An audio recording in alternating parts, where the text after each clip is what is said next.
would be powerfully built.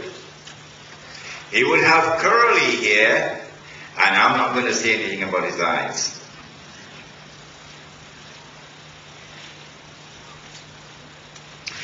If Dajjal is to impersonate the Messiah,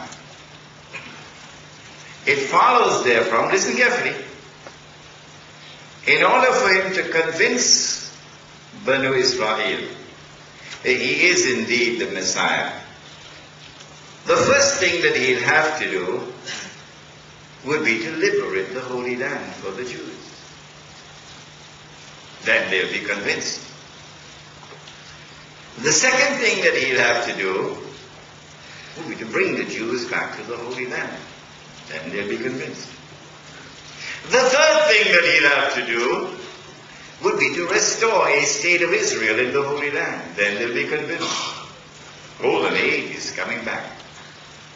The fourth thing that he'll have to do will be to cause that state of Israel to become the ruling state in the world, and someone should tell this to George Bush. Because he doesn't know anything about it. It would do the President of the United States of America a lot of good if he could sit down and listen to this lecture. And then when the state of Israel has become the ruling state in the world, then Dajjal must rule the world from Jerusalem in what would appear to be a rule which is eternal and therefore the end of history. When Dajjal has done that, then he can rub his hands and he can say, mission accomplished.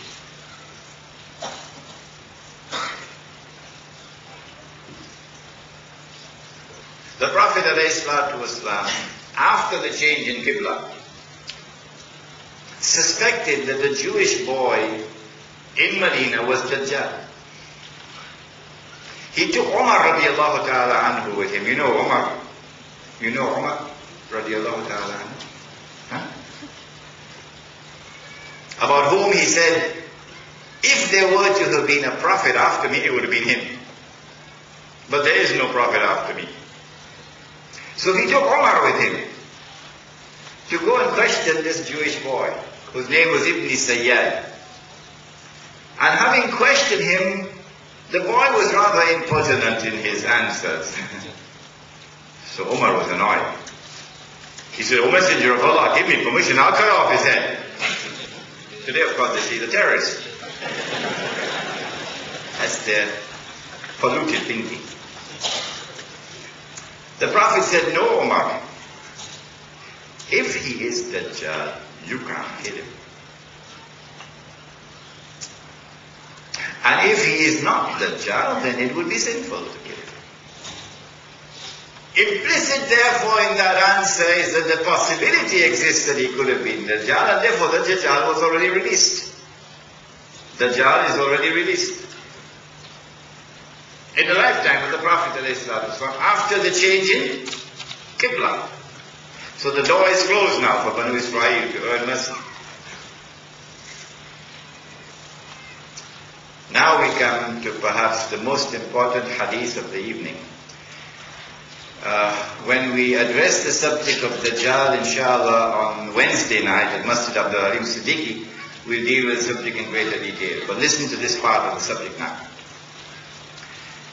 He said, sallallahu alayhi wa sallam, when Dajjal is released, he will live on earth for 40 days.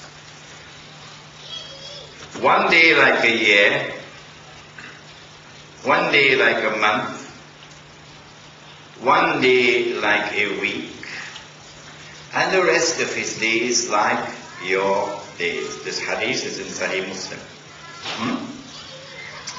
Okay. And so at the end of his life on earth, his day will be like our day. And so he will be in our dimension of time. So we'll be able to see him, a Jew, a young man, powerfully built, with curly hair and so on. But where would he be on earth at that time? Answer, of course it has to be Jerusalem, ruling the world as the head of the state of Israel, ruling the world from Jerusalem. Where would he be when he is released on earth? In a day which is like a year. Question 1. Question 2. Where would he be when his day is like a month? Question 3. Where would he be when his day is like a week? I tell you, not even the University of Singapore could answer that question. Do we have answers to these questions? Yes, praise be to Allah, who sent Muhammad alayhi salatu wasalam, who has given us the answer to question 1. And that answer helps us to answer question 2, and that helps us to answer question 3. So now sit down and relax. I've narrated an event. And then the Prophet told the people, sit down in the masjid, I have something to say to you. Tamim al-Dari came to me and told me something about Dajjal which confirms what I've been saying to you. So this is true. And then the rest of it comes out of the lips of the Prophet himself. Tamim al-Dari got on board a ship with some 40 of his companions. And then a storm came and blew the ship for a whole month. Singapore, have you studied geography? If you're on the western coast of Arabia, western coast, and you get on board a ship, you have to be either in the Red Sea or the Mediterranean Sea. I mean, somebody in Cape Town told me Atlantic Ocean, but forget that. In school. Either the Red Sea or the Mediterranean Sea. But if you're on the Red Sea and a storm comes and blows your ship, would you take a whole month before you reach land?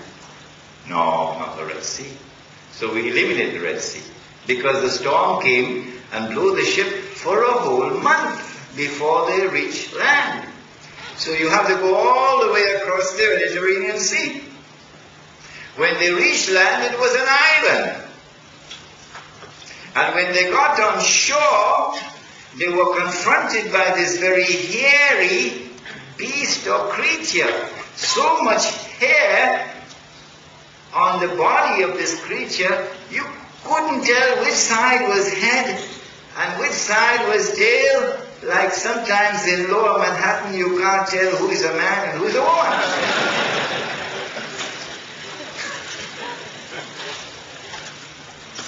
At least some Singaporeans are smiling. But there's some, I can't get them to smile, I don't know what's wrong.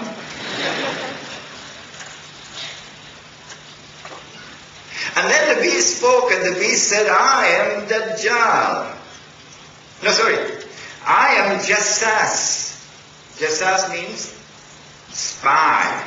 Spy. So you get a good job in the internet now. I'm spy.